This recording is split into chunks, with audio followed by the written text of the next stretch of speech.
Okay, चलो आगे बढ़ते। अब देखिए बेस हमारे आसपास में, हमारे जीवन में कहाँ है, उसको थोड़ा हम लोग ढूंढने की कोशिश करते हैं कि बेस हमारे लाइफ में कहाँ कहाँ है। सोडियम हाइड्रोक्साइड, जो आप साबुन यूज करते हो ना बेटा, साबुन सोप्स में, उसमें आपकी सोडियम हाइड्रोक्साइड पाई जाती है। सोडियम हाइड्रोक्साइड का जरूरत पड़ता है साबुन बनाने के लिए। पोटासियम हाइड्रोक्साइड की यदि मैं बात करूं तो पोटासियम हाइड्रोक्साइड भी साबुन बनाने में काम आते हैं। साथ में बैटरीज बनाने में भी काम आते हैं।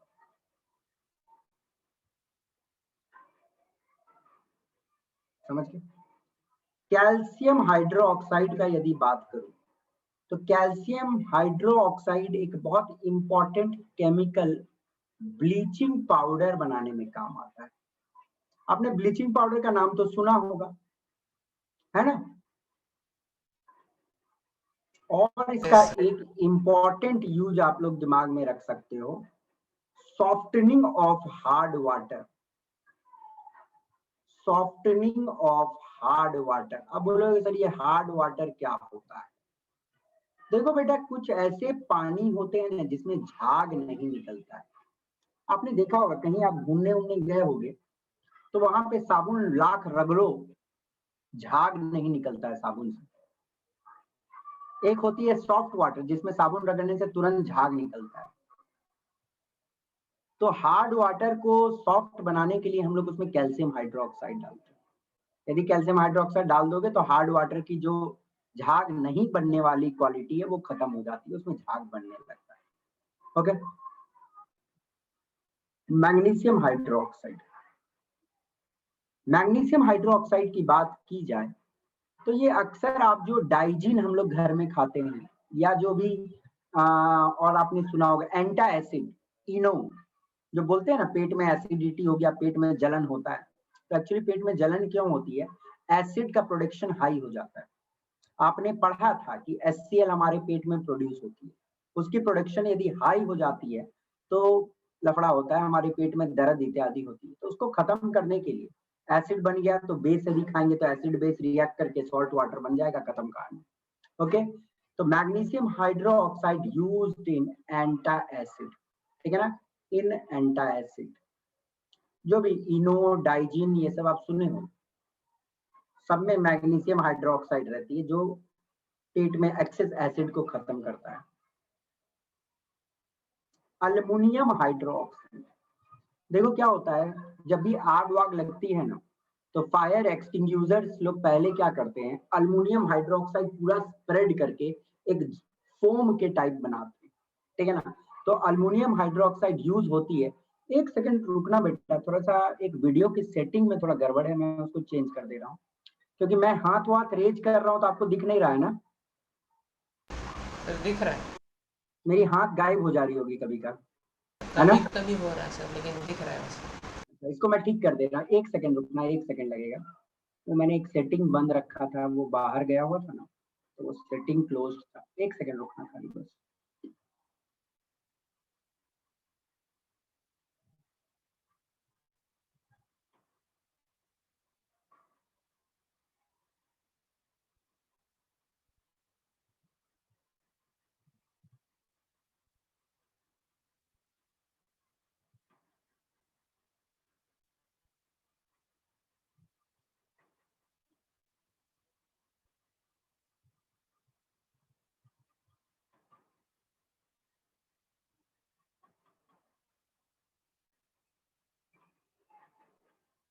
अब ठीक है, अब नहीं कट रहा हूँ।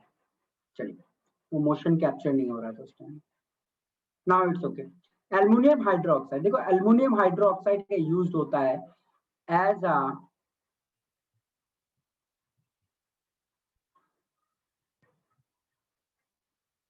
Foaming agent in fire extinguisher. In fire extinguisher, जो आग बुझाने वाले होते हैं ना वो इसका इस्तेमाल करते हैं। ओके। यदि मैं एमोनियम हाइड्रोक्साइड का बात करूं तो एमोनियम हाइड्रोक्साइड एक बहुत इंपॉर्टेंट चीज है जिसका इस्तेमाल होता है ग्रीस का दाग हटाने के लिए। यदि कपड़ों में ग्रीस लग गई है ना तो ग्रीस का दाग आप हटा सकते हो। टू रिमूव ग्रीस स्टेन्स,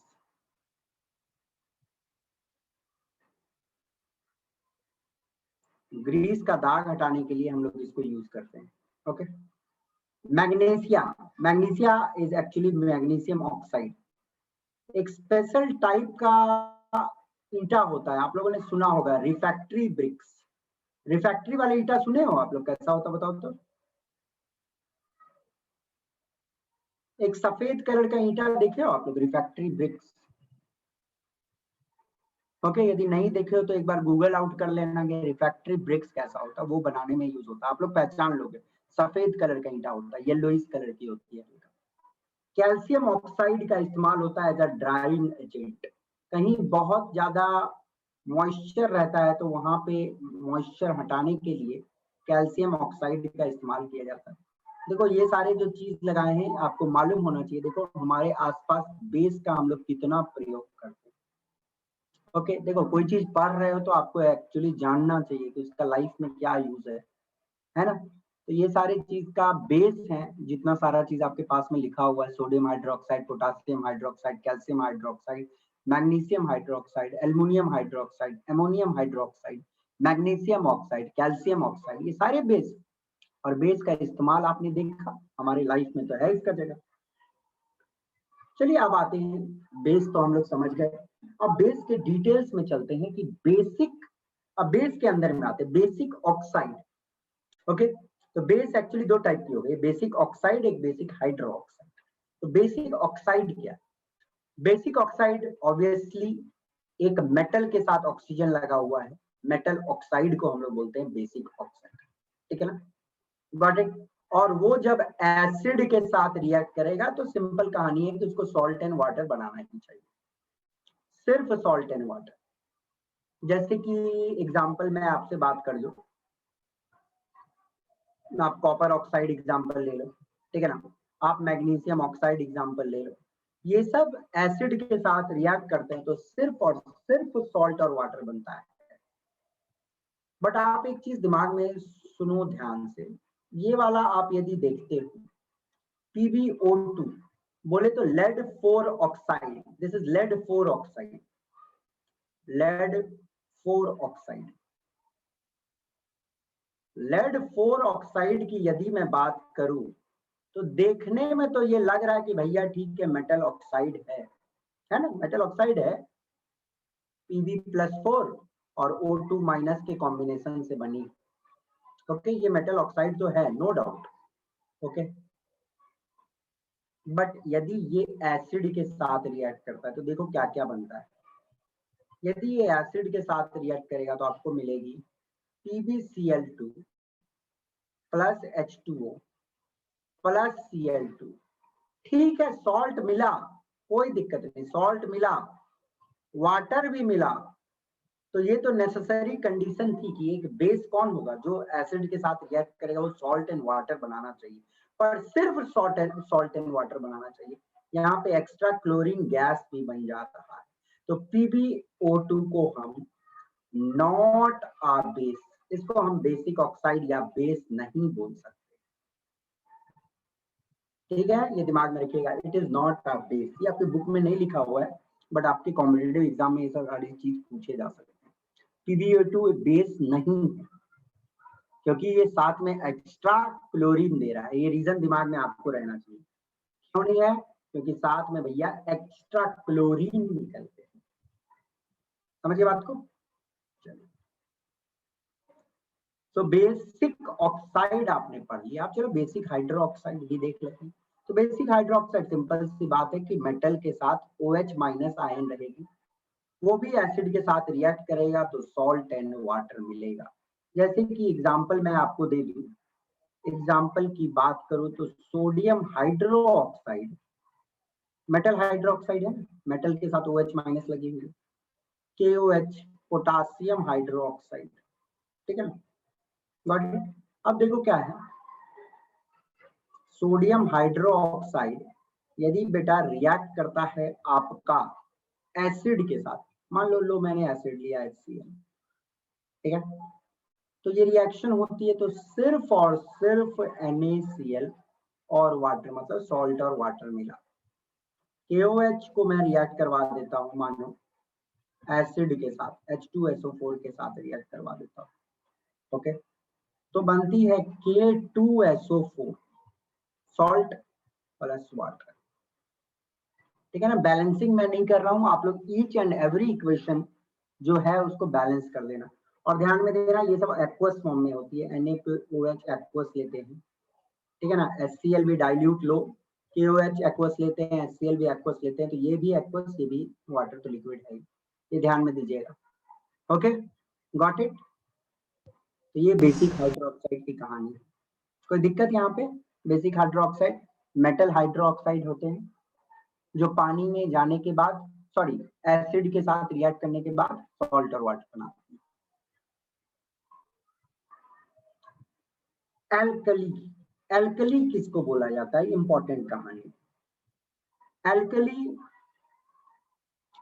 एक बेसिक हाइड्रोक्साइड होती है। एल्कली उन बेसिक हाइड्रोक्साइड को बोला जाता है, सबको नहीं, उन बेसिक हाइड्रोक्साइड को बोला जाता है जो पानी में डिसॉल्व होने के बाद, जो पानी में डिसॉल्व होने के बाद हाइड्रोक्सिल आयंस बनाते हैं, ओके, और hydroxyl ion negatively charge ion होती है, ये आपको मालूम है। तो एल्कली किनको बोलेंगे? उन बेसिक हाइड्रोक्साइड को बोलेंगे जो पानी में डिसॉल्व होने के बाद OH माइनस आयन लिबरेट करती है। जैसे कि मैं आपसे बात करूं NaOH का, ठीक है ना, NaOH, NaOH को यदि मैं पानी में डालता हूं, मतलब एक्वस फॉर्म लेता हूं, ठीक है ना, एक्वस मतलब पानी में डाल दिया, ये दिमाग में रखना, ठीक है ना। तो ये क्या देता है, ये ध्यान देना है, ये पानी में डालने के बाद आपका Na plus plus OH minus, देखो OH माइनस निकली ना, ओके। उसी प्रकार मैं लेता हूं यदि KOH, तो KOH को भी यदि मैं पानी में डालता हूं तो मुझे मिलेगी K plus plus OH minus, ठीक है ना, तो OH माइनस मिल रहा है। अब यदि बोलोगे कि सर मैं एक काम करता हूं, मैं इसको भी पानी में डालता हूं, FeOH3, इसको पानी में डालता हूं, तो भैया कुछ होगा ही नहीं, ये पानी में टूटता ही नहीं, तो इसको आप एल्कली नहीं बोल सकते, ठीक है ना। AlOH3 अल्युमिनियम हाइड्रोक्साइड, इसको आप पानी में डालते हो तो OH माइनस नहीं निकलता, क्योंकि इसका OH नहीं टूट पाता, इसका OH नहीं टूट पाता है। सोडियम हाइड्रोक्साइड का OH टूट जाता है, KOH का OH टूट जाता है, ओके, बट इससे OH नहीं निकल पाता, OH नहीं निकल पाता। पानी में डालने के बाद ध्यान देना, दिस इज इंपॉर्टेंट, वाटर, ये स्टेटमेंट, वाटर, वाटर में डालने के बाद और कहीं नहीं, हीट उट करने से नहीं, वाटर में डालने के बाद OH माइनस नहीं निकल रही है, तब वो एल्कली नहीं, अंडरस्टूड, वाटर, ओके।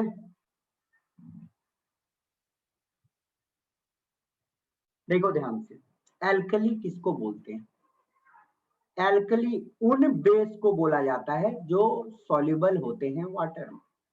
अब जैसे कि मैंने आपको पढ़ाया था अभी एग्जाम, अभी थोड़ी देर पहले, कॉपर ऑक्साइड भी बेस है, कॉपर ऑक्साइड एक बेस है, बट ये पानी में नहीं डिसॉल्व होगी, इसको पानी में डालोगे ये पानी में डिसॉल्व नहीं हो, समझिए बात को, एल्युमिनियम हाइड्रोक्साइड पानी में नहीं डिसॉल्व हो, तो ये copper oxide aluminium hydroxide base नहीं, सॉरी ये एल्कली नहीं है, copper hydroxide aluminium hydroxide alkali नहीं है, क्योंकि ये पानी में नहीं डिसॉल्व होता है।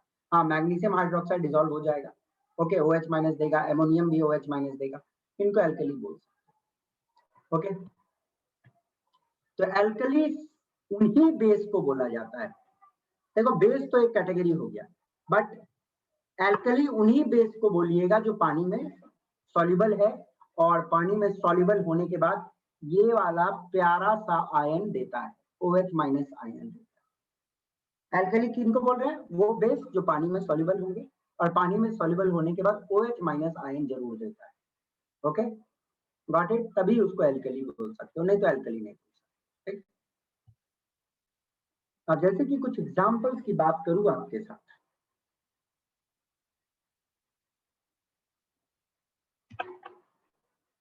देखो पहले तो एक चीज बता दूं आपको, ऑल मेटल ऑक्साइड, सुनना मेरी बात को ध्यान से, all metal oxides and hydro oxides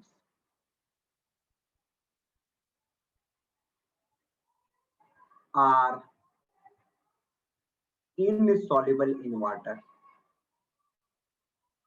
insoluble in water।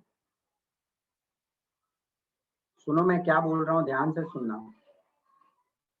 Maximum metal oxide जो होते हैं, मैक्सिमम मेटल ऑक्साइड और हाइड्रो ऑक्साइड है ना, वो इंसॉल्युबल होते हैं पानी में। ओके, वो इंसॉल्युबल होते हैं पानी में, एक्सेप्ट, देखो ध्यान से, एक्सेप्ट सोडियम हाइड्रो ऑक्साइड।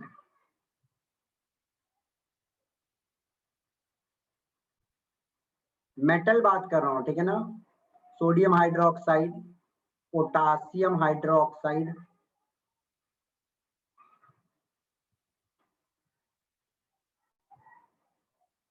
और कैल्शियम हाइड्रोक्साइड। कैल्शियम हाइड्रोक्साइड वो भी थोड़ा सा, बहुत ज्यादा नहीं, हल्का सा सॉल्युबल होता है।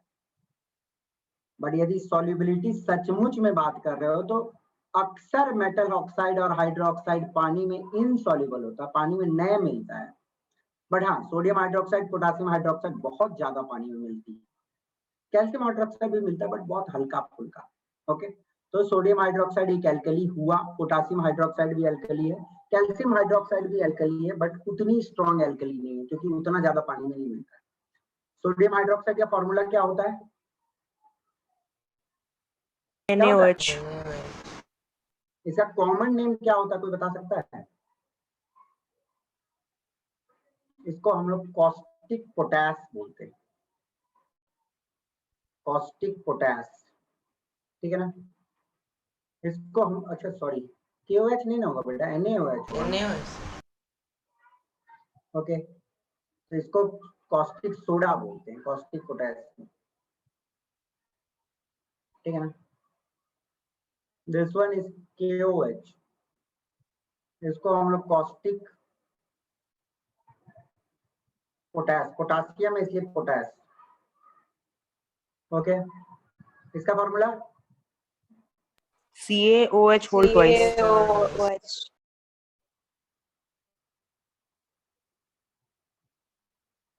इसको क्या बोलते हैं हम लोग, क्या बोलते हैं? Slaked lime. भूल गए, चैप्टर 1 में पढ़ाया था, कैल्शियम ऑक्साइड क्विक लाइन, इसको स्लेक्ट लाइन।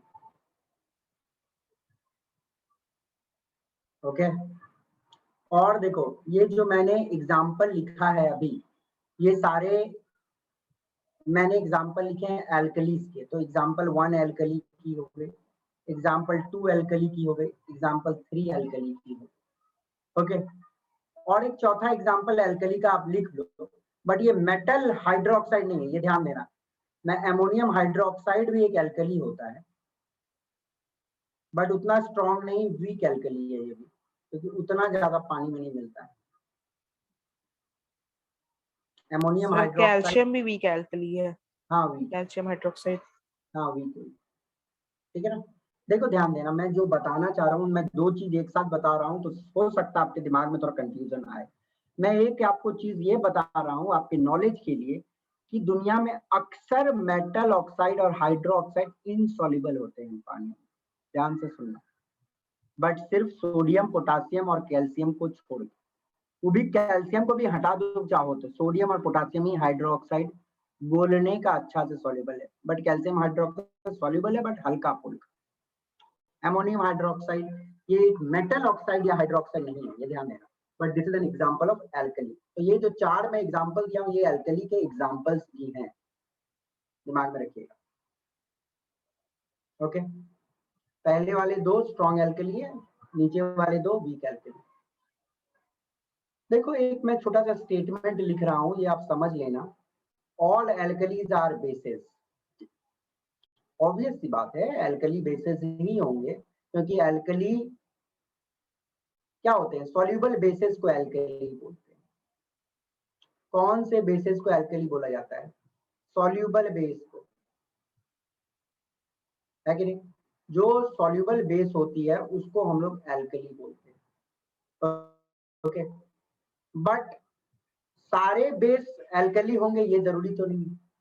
अभी मैंने आपको बताया कि कॉपर ऑक्साइड एक बेस है, बट वो पानी में नहीं डिसॉल्व करता, तो अल्कली नहीं है। अभी थोड़ा देर पहले ये भी बताया था आपको, फेरिक हाइड्रोक्साइड एक बेस है, कॉपर हाइड्रोक्साइड एक बेस है। क्यों बेस है? क्योंकि ये एसिड के साथ रिएक्ट करती है, सॉल्ट एंड वाटर देती है दोनों, बट एल्कली नहीं है। क्यों? क्योंकि ये पानी में डिसॉल्व नहीं कर रही है और OH माइनस नहीं देती है पानी में डिसॉल्व होने के बाद, ठीक है ना? तो कभी कल आपसे एग्जाम में क्वेश्चन पूछ लिया जाता है कि दो ऐसे एग्जाम्पल दीजिए जो दो बेस हैं बट एल्कली नहीं है। तो ferric hydroxide, copper oxide hydroxide, very important, ठीक है ना? Ferric hydroxide, copper hydroxide base हैं बट एल्कली नहीं है। क्यों एल्कली नहीं है? Because they are insoluble in water.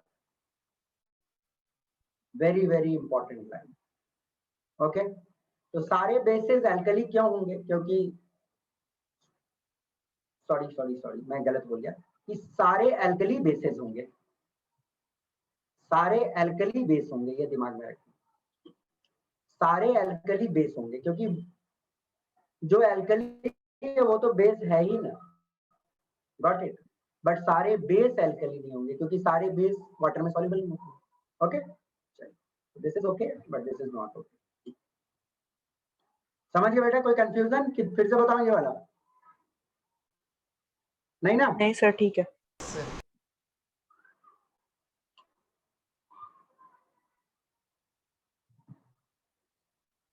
आ जाओ नेक्स्ट टॉपिक की ओर आगे बढ़ते हैं। Acidity of a base.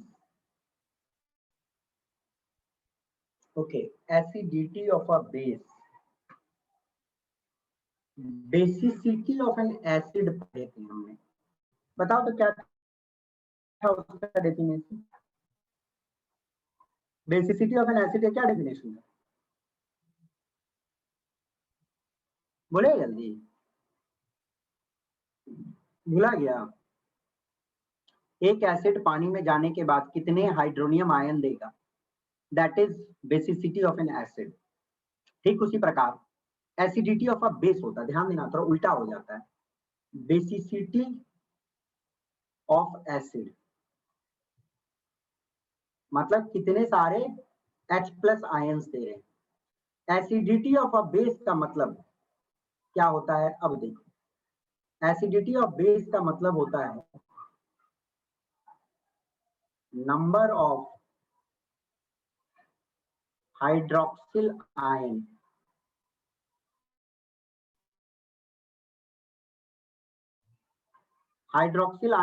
बोलते हैं इसको, number of hydroxyl ion OH minus yielded by per molecule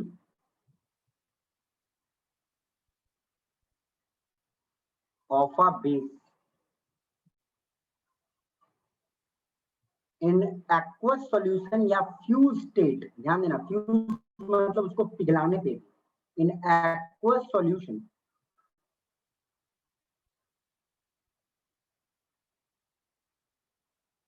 और फ्यूज्ड स्टेट।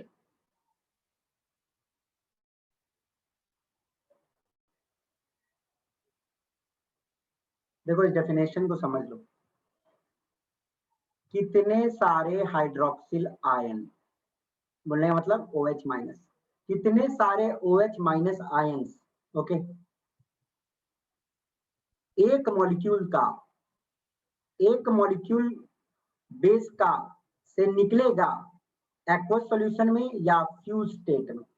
एक्वस सॉल्यूशन मतलब पानी में डालने के बाद कितने सारे OH माइनस निकलेंगे, या उसको पिघलाओगे, बहुत हीट दोगे तो कितने सारे OH माइनस टूट के निकलते। समझ के बात को? व्हाट इट, उसका मतलब होता है acidity of a base. Okay, जैसे कि चलो एग्जांपल में हम लोग कुछ बेसिक के साथ देखते हैं आगे। मोनो एसिडिक बेस, सबसे पहले इसकी जो डेफिनेशन है देख लेते हैं। Okay, a base that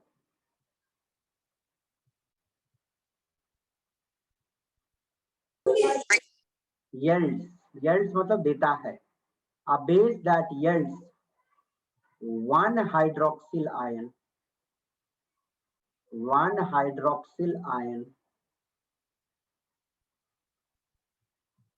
per molecule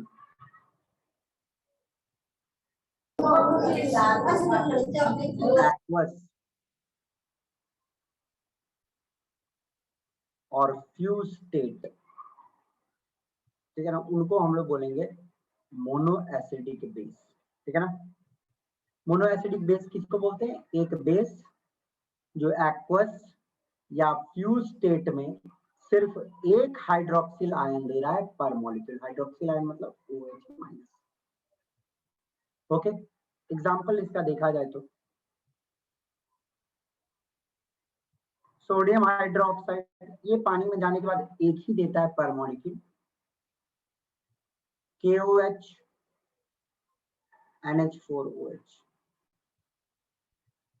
okay, जैसे कि देखो NaOH को मैं पानी में डालता हूँ, तो ये NaOH पानी में डालने के बाद जब टूटती है, NaOH पानी में डाला इसका मतलब एक्वस हो गया, ये ध्यान में रखिएगा।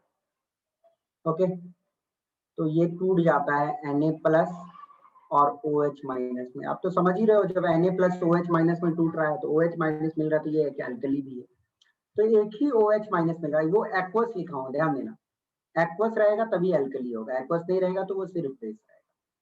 तो देखो एक ही हाइड्रोक्सिल आयन मिल रही है पर मॉलिक्यूल, इसलिए हम लोग इसको बोलते हैं मोनो एसिडिक बेस। ओके, ठीक उसी प्रकार KOH को यदि आप पानी में डालोगे एक्वस, तो आपको मिलेगा K+ + OH-। ठीक है ना, अंडरस्टूड, एक ही मिल रही है।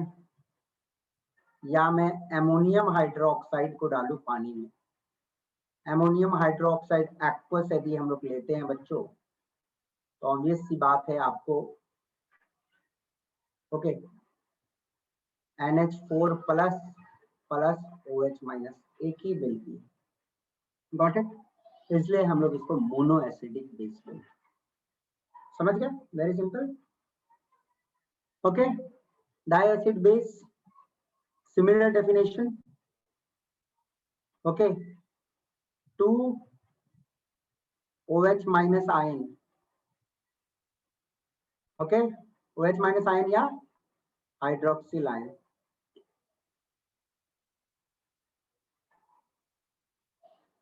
ठीक है ना, पर मॉलिक्यूल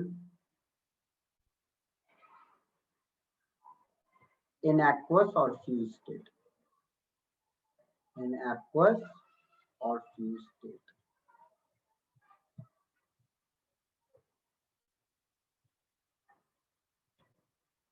मतलब 2 हाइड्रोक्सिल आयन मिल रही है पर मॉलिक्यूल से एक्वस या फ्यूज स्टेट में। जैसे कि एग्जांपल इसका ले लोगे तो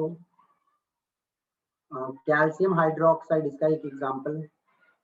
ओके, इसका एग्जांपल आप ले सकते हो कॉपर हाइड्रोक्साइड।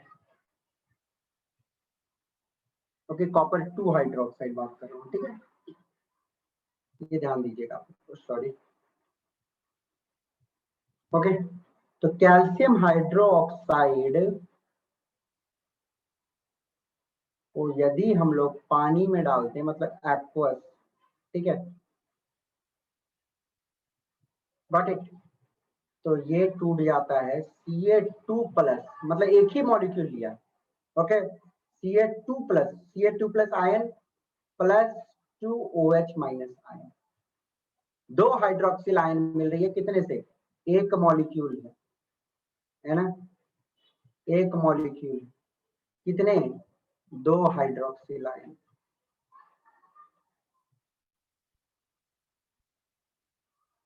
समझिए बात को। अब देखिए, आप कॉपर हाइड्रोक्साइड की कहानी दूसरी, आप इसको एक्वस स्टेट में नहीं निकाल सकते। ओके, इसे OH- पानी में डालने से कॉपर हाइड्रोक्साइड को नहीं निकलेगा, कॉपर हाइड्रोक्साइड फ्यूज्ड लेना पड़ेगा। फ्यूज्ड मतलब काफी हीट देके इसको मैं पिघला दिया हूँ, तो हीट दिया हूँ तो आयंस अलग हो गई, Cu2 प्लस 2OH-। समझ गए बात को? एक मॉलिक्यूल से 2 हाइड्रोक्सिल आयन, उसको डाई एसिडिक बेस बोलेंगे। ओके सर एक क्वेश्चन था। बोलो बेटा। सर आप जो रिएक्शंस में ये साइन दे रहे हैं सर, पानी में हाँ बाद बोलिए भी बेटा। बहुत प्रेशर देना पड़ता है क्या? ये वाला सर जो पानी साइन, में डालने के, ये वाला यस सर, इस पानी में डालने के नहीं बाद भी बहुत प्रेशर देना नहीं पड़ता नहीं बेटा, ये साइन का मतलब प्रेशर नहीं होता है। ये साइन का मतलब अभी मैं कैसे समझाऊं आपको, ये साइन एक्चुअली रिवर्सिबल है, ये बता रहा हूँ मैं। एक्चुअली ये इक्विलिब्रियम की साइन होती है, तो इक्विलिब्रियम तो अभी आप समझोगे नहीं। इस साइन का मतलब आप ऐसे समझ लो कि मतलब जैसे मैंने 100 मॉलिक्यूल्स कैल्शियम हाइड्रोक्साइड का लिया है ना, तो 100 नहीं टूटी हुई है, ऐसा समझ लो, ठीक है ना? ऐसा समझ लो, जैसे मैंने ये 100 लिया है ना, तो ये 100 के 100 नहीं टूटे हुए हैं, पानी में आयंस भी है और मॉलिक्यूल्स भी है। समझ गए बात को? है। Yes sir. Got it? आप ऐसा समझ सकते हो, देखो इस साइन का मतलब ये समझ लो कि आप बोलो कि जैसे कि 5 मॉलिक्यूल यदि प्रति सेकेंड एक पर्टिकुलर टाइम के बाद, देखो क्या होती है, इसको कैसे मैं समझाऊं, अभी आप लोगों का जूनियर लेवल है, थोड़ा सा आपके लिए टफ हो जाएगा। बस छोड़ दीजिए, ठीक नहीं है, नहीं हम समझ, इतना नहीं पूछे हो तो इक्विलिब्रियम का साइन है, इतना जानते हैं। समझ लो, थोड़ा सा समझ लो। देखो क्या है, क्योंकि पूछ लिए हो तो आपको जानना भी जरूरी है, मैं बता ही देता हूँ। एक मिनट रुक जाओ, छोटा सा एग्जांपल लेना पड़ेगा, बस समझ जाओगे।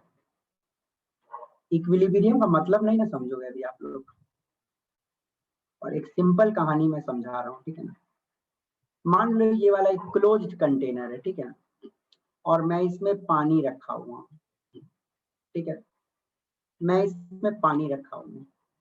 ओके, अब मान लीजिए टेम्परेचर अभी 25 degree Celsius, temperature 25 degree Celsius. आपको तो मालूम है evaporation occurs at all temperature, मालूम है ना? Evaporation sir occurs at all temperature. तो 25 डिग्री सेल्सियस पे ये पानी के कुछ मॉलिक्यूल्स वेपर बन गए, मान लो कुछ मॉलिक्यूल वेपर बन गए, ठीक है ना? मैं बोल रहा हूं कि चलो पर सेकेंड 10 मॉलिक्यूल्स, पर सेकेंड 10 मॉलिक्यूल्स वेपर बन के ऊपर जा रहे हैं। ओके, 10 मॉलिक्यूल्स पर सेकेंड वेपर बन रहे हैं। ओके, अब यहाँ पे वाटर के मॉलिक्यूल्स का भीड़ जमता चला जाएगा, भीड़ जमता चला जाएगा। ओके, तो ऐसा हो सकता है कि दो मॉलिक्यूल्स के बीच में इतनी अट्रैक्शन हो जाएगी कि वो वापस कंडेंसेशन करके लिक्विड बन जाए। हो सकता है कि नहीं हो सकता है? सर फिर से बोलिएगा। मैं बोल रहा हूं कि जब यहाँ पे पानी है, ठीक है ना, अब पानी के मॉलिक्यूल्स एवोपरेट होके वेपर बन रहे हैं, ठीक है ना, 10 मॉलिक्यूल प्रति सेकंड ऊपर जा रहा है, तो यहाँ पे पानी के मॉलिक्यूल्स बहुत ज्यादा होने लगेगा कि नहीं होने पर लगेगा? यस सर, हो जाएगा। वेपर मॉलिक्यूल्स बहुत ज्यादा होने लगेंगे। जब मॉलिक्यूल्स बहुत सामने सामने होने लगेंगे तो इतना अट्रैक्शन दो मॉलिक्यूल के बीच में हो जाएगा कि वो लिक्विड जैसा क्लोजनेस हो गया, तो वो वापस कंडेंस होकर लिक्विड बन जाएगा कि नहीं बन जाएगा? सर वैसा टेम्परेचर होगा तभी ना, अगर कंबाइन करके गैस तो उड़ भी जाएगा। नहीं नहीं नहीं, तो ये क्लोज्ड है ना बेटा कंटेनर, उड़ेगा कहाँ? कंटेनर क्लोज है ना, समझिए बात को। हाँ सर। ओके, 10 मॉलिक्यूल्स एवोपरेट कर रही है प्रति सेकंड। ओके, अब मानो अभी 4 मॉलिक्यूल्स कंडेंस कर रही है प्रति सेकंड। ओके, 4 मॉलिक्यूल कंडेंस कर रही है प्रति सेकंड, पर 10 मॉलिक्यूल ऊपर जा रहा है, तो यहाँ पे तो भीड़ बढ़ते जा रहा है। तो एक पॉइंट ऐसा आ सकता है कि 10 मॉलिक्यूल एवोपरेट करके ऊपर जा रहा है और 10 मॉलिक्यूल कंडेंस करके नीचे आ रहा है। ओके, तो मुझे एक बात बताओ, जब 10 मॉलिक्यूल ऊपर जा रही है इवेपोरेट होके, 10 मॉलिक्यूल नीचे आ रही है कंडेंस होके, तो यहाँ पे जितने वेपर के मॉलिक्यूल थे उसमें कोई कमी आएगी एक पल के बाद जब ये नहीं दोनों सर, नहीं, इसमें नहीं कुछ आएगी, मॉलिक्यूल्स की कमी आएगी? नहीं बैलेंस्ड होगा दोनों। नहीं, बैलेंस्ड हो गया। तो इसी पोजीशन को बोलते हैं कि जब रेट ऑफ एवोपरेशन और रेट ऑफ कंडेंसेशन बराबर हो गया तो हम बोल रहे हैं कि इक्विलिब्रियम आ गया। तो वही चीज होती है इस इन रिएक्शंस में मैं जो दिखा रहा हूँ कि कैल्शियम हाइड्रोक्साइड स्टार्टिंग में फॉरवर्ड टूट रहा, ठीक है ना, पर उसके बाद क्या होता है, कैल्शियम और OH भी कंबाइन होके ये बनता है। ओके, एक ऐसा पॉइंट आ जाता है कि मान लो कि 10 मॉलिक्यूल यदि टूट के इधर जा रही है तो 10 मॉलिक्यूल कंबाइन होके इधर जा रहा है। सिंपल आप समझ लो कि रिवर्सिबल रिएक्शन है, तो मैं ऐसा साइन अभी दे रहा हूँ। बाकी डिटेल्स स्टैंडर्ड 11th के अक्टूबर महीने में आधा 11th पढ़ लेने के बाद। Okay okay sir. समझ गए? हाँ सर, और एक और एग्जांपल दे सकते हैं बेरियम हाइड्रोक्साइड का? Barium diacidic hydroxide base. देखो बहुत, हाँ बहुत वीक है, दे सकते हो, 2OH माइनस निकलती है, गॉट इट। एल्कलीन तो होती ही है वो सब भी। चलिए ट्राई एसिडिक बेस, अभी उसमें ज्यादा माथा मत खराब करना, जो चीज मैं बताया ना उसके डिटेल्स में ज्यादा नहीं जाने की सर, नहीं जरूरत सर, नहीं है, क्योंकि दिमाग पगला जाएगा वो सब। Try acidic base, try acidic base का मतलब होता है 3 हाइड्रोक्सिल आयन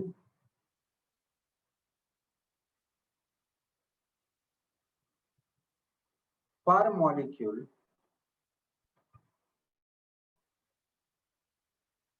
इन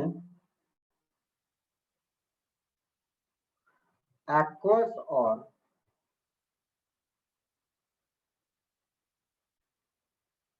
मोल्टेन स्टेट। समझिए बात को, एक्वस या मोल्टेन स्टेट में 3 हाइड्रोक्सियल आयन पर मॉलिक्यूल निकल रहे हैं।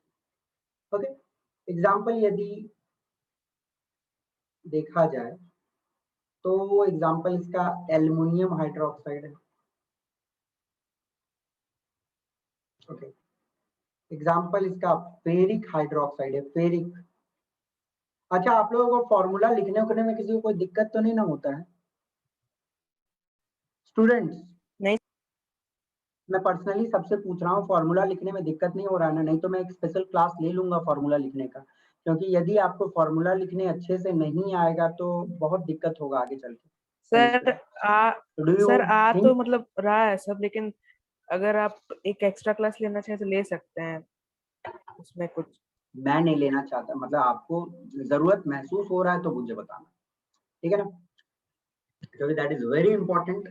आई सपोज सर उस वैलेंसी चार्ट को याद कर लेंगे तो ऐसा फॉर्मूला बनना तो हो ही जाएगा ना। हाँ हाँ ऑब्वियसली, चलो एक क्लास में ले लूंगा आप लोगों का, कोई दिक्कत नहीं। चलो एल्युमिनियम बहुत सारे एग्जाम्पल करवा के बहुत सारे प्रैक्टिस करवा दूंगा। ओके, कुछ मतलब हम लोग 200-300 फॉर्मूला लिखने का प्रैक्टिस कर लेंगे एक क्लास में, कोई दिक्कत नहीं, नेक्स्ट क्लास करवा दूंगा। फेरिक हाइड्रोक्साइड हो गई ट्राई एसिडिक बेस में। तो देखो एल्युमिनियम हाइड्रोक्साइड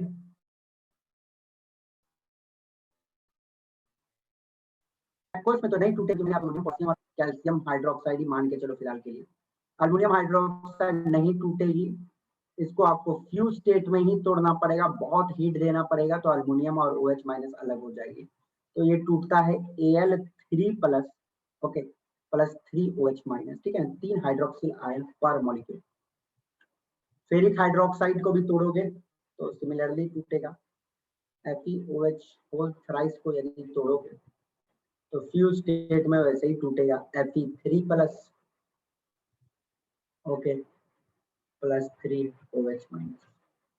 ओके, ये ध्यान देना, सोडियम पोटासियम कैल्शियम में ही सिर्फ एक्वस डाल के तोड़ना, बाकी सब में फ्यूज्ड। चलिए अब आते हैं स्ट्रॉन्ग एंड वीक बेस, थोड़ा आपको मैं समझा ही देता हूँ। ओके, क्या होता है स्ट्रॉन्ग और वीक बेस? देखो स्ट्रॉन्ग बेस मैं उनको बोल सकता हूँ,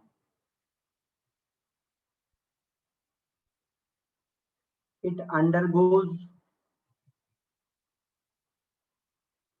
almost कंप्लीट, ठीक है ना, ऑलमोस्ट कंप्लीट डिसोसिएशन, मतलब पूरी तरह से ये मतलब मान लो कि मैंने 100 मॉलिक्यूल्स लिया, तो मान सकते हो कि 100 के 100 मॉलिक्यूल्स टूट जाते हैं। Almost complete dissociation in aqueous medium. Example sodium hydroxide. Sir dissociation क्या होता है? बता देने एक सेकंड। डिसोसिएशन का मतलब होता है अपने रेस्पेक्टिव आयंस में टूट जाना। Na टूट गई Na प्लस और OH माइनस, ठीक है ना। Got it. स्ट्रॉन्ग बेस उनको बोलते हैं जो ऑलमोस्ट कंप्लीटली टूट जाते हैं, ठीक है ना। मानो मैंने 100 मॉलिक्यूल्स लिए, तो 100 के 100 मॉलिक्यूल डिसोसिएट मतलब टूट जाते हैं अपने रेस्पेक्टिव आयंस में। समझ गए बात को, जिसको हम लोग बोलते हैं स्ट्रॉन्ग बेस। वहीं वीक बेस का बात किया जाए तो वीक बेस क्या होता है? Partial dissociation. It undergoes partial dissociation.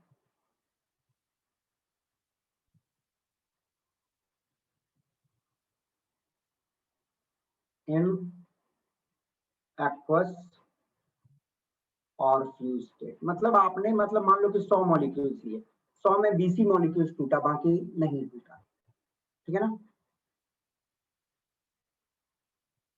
इसके एग्जांपल अमोनियम हाइड्रोक्साइड ले सकते हो,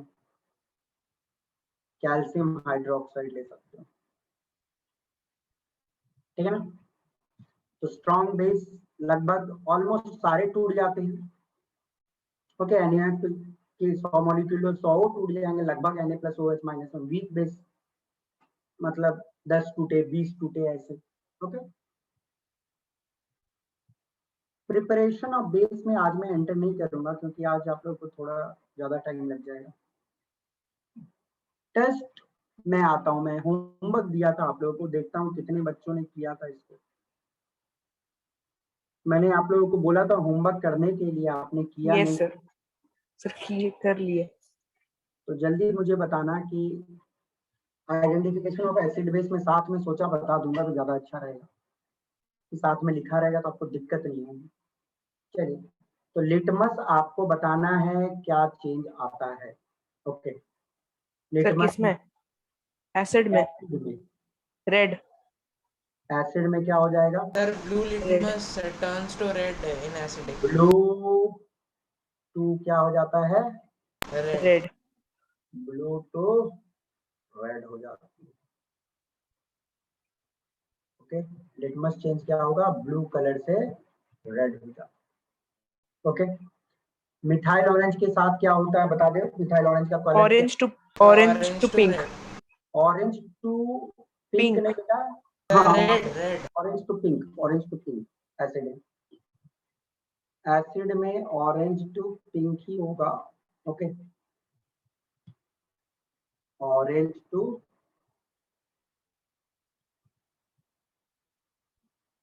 पिंक। ओके, एसिड में फेनोल्फथालीन का क्या होगा? कलरलेस। Remains colourless.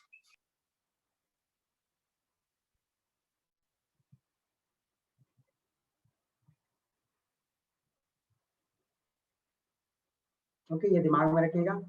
एसिड में ब्लू से रेड हो जाता है। बहुत बच्चे कंफ्यूज होते हैं, इसमें तो कंफ्यूज होने की जरूरत नहीं है। सर वो मिथाइल ऑरेंज टू रेड होता है। मतलब रेडिश पिंक के बीच में ही रहता बेटा, मतलब फुल एकदम रेड नहीं बोल सकता, रेडिश और पिंकिश के बीच ही में रहता, ठीक है ना। ओके सर, वो बुक पे लिखा रेड भी कैसे? लिखते हैं, कुछ बुक इसको रेड भी लिखते हैं, ठीक है।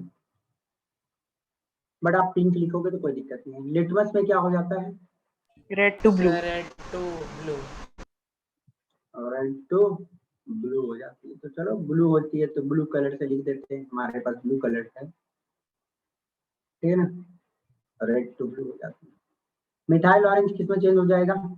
Orange to yellow. Orange to yellow. Methyl orange yellow colour हो जाएगी। ऑरेंज रहती है कलर, ठीक है ना। टू येलो लिख देता हूँ, ठीक है ना, कंफ्यूज मत होना। To yellow. ओके, फेनोफ्थेलिन की कहानी क्या होती है? Sir, turns to pink. फेनोफ्थेलिन क्या हो जाती है? Pink Turns colour. pink. Colourless to pink हो जाती है। मेरे पास पिंक कलर नहीं है तो मैं रेड में ही लिख दे रहा हूँ। कलरलेस टू, देखते हैं पिंक कलर है क्या मेरे पास। आई डोंट थिंक, नहीं है। Colourless to pink. ओके बच्चों, याद रहेगा ना? Yes. यहाँ पे भी लिख देता हूँ ऑरेंज टू क्या हो जाएगा? पिंक। छोड़ो रहने दो, ठीक है ना, समझ लोगे ना बच्चों आप लोग? ठीक है, Yes, sir. यस सर, एक डाउट था। पूछो बेटा, पूछो ना, सर बहुत लंबा डाउट है, एक पूछो ना, मिनट। क्या ये है? एक मल्टीपल चॉइस क्वेश्चन है। अ डाइल्यूट, सर ध्यान से सुनिएगा। Dilute ferrous sulfate solution was gradually added to the beaker containing acidified permanganate solution. हाँ, The light purple color of the solution fades and finally disappears. Which of the following is the correct explanation for the observation? तो समझ ही में नहीं आया। तुम एक काम करना, ग्रुप में एक मिनट सर, हम वीडियो आपको टर्न करके दिखाते हैं। वीडियो नहीं होगा तुम्हारा बेटा, वीडियो रहने दो तुम मत। तुम एक काम करना ना, ग्रुप में भेज देना, हम उसको रिप्लाई कर देंगे आज, ठीक है? ओके, चलो।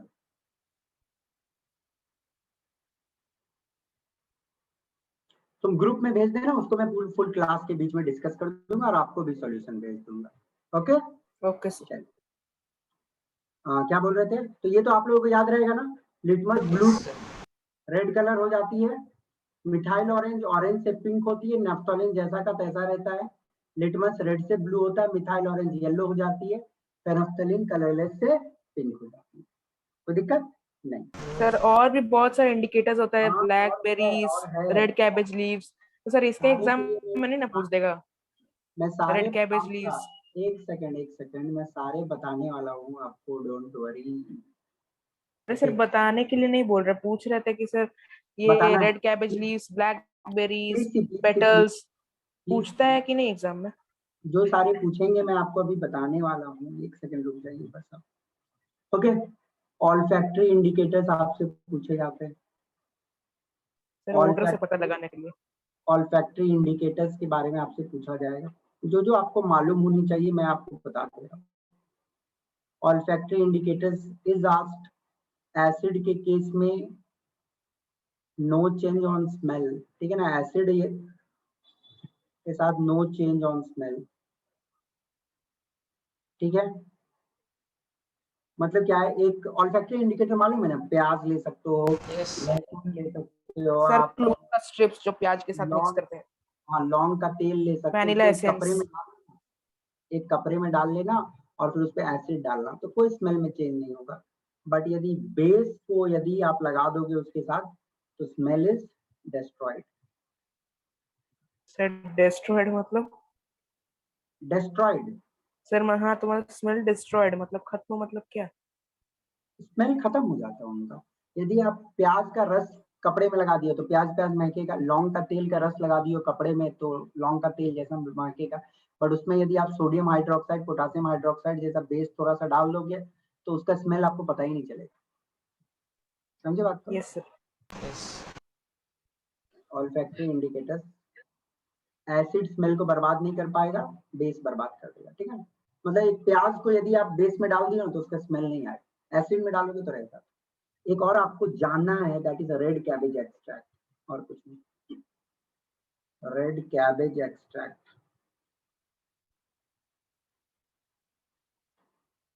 रेड कैबेज एक्सट्रैक्ट में आपको क्या ध्यान में रखनी है कि एसिड में पर्पल। नहीं, नो चेंज, एसिड में नो चेंज, वो रेड कैबेज एक्सट्रैक्ट रेड ही कलर का रह जाता है, ठीक है ना? और इसमें क्या नाम है, बेस में ग्रीन और वो जो येलो। रेड कलर रहेगी, नहीं बेटा येलो नहीं होगी, वो हो जाएगा आपका टर्न्स ग्रीन हो जाएगा। ओके, टर्न्स ग्रीन, समझिए बात को? Yes sir. तो फिलहाल मैं आज इतना ही रहने देता हूँ, आगे नहीं ले जाता हूँ चीज़ों को, ठीक है? क्योंकि नेक्स्ट क्लास में हम लोगों को फिजिकल प्रॉपर्टीज इत्यादि भी देखने पड़ेंगे। ओके, तो फिजिकल प्रॉपर्टी इत्यादि देखने के लिए हम लोग को डिटेल्स में जाना पड़ेगा और बाकी प्रिपरेशन इत्यादि भी देखना है। तो आज के लिए फिलहाल यहाँ पे रोक देते हैं, ठीक है? Thank you. चलो बच्चों, थैंक यू, कीप स्माइलिंग, अच्छे से रहना,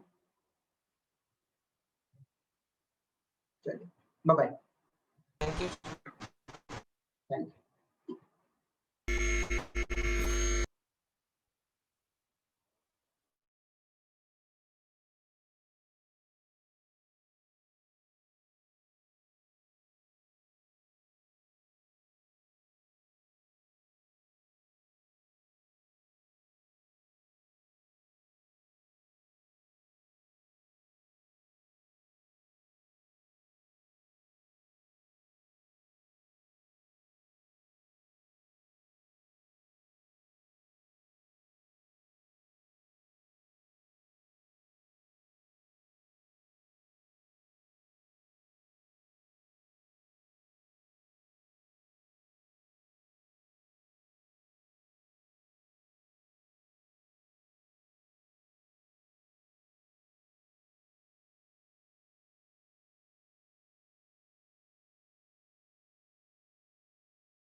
जब हम लोग देखते हैं जब वो मैक्सिमम हाइट के पास था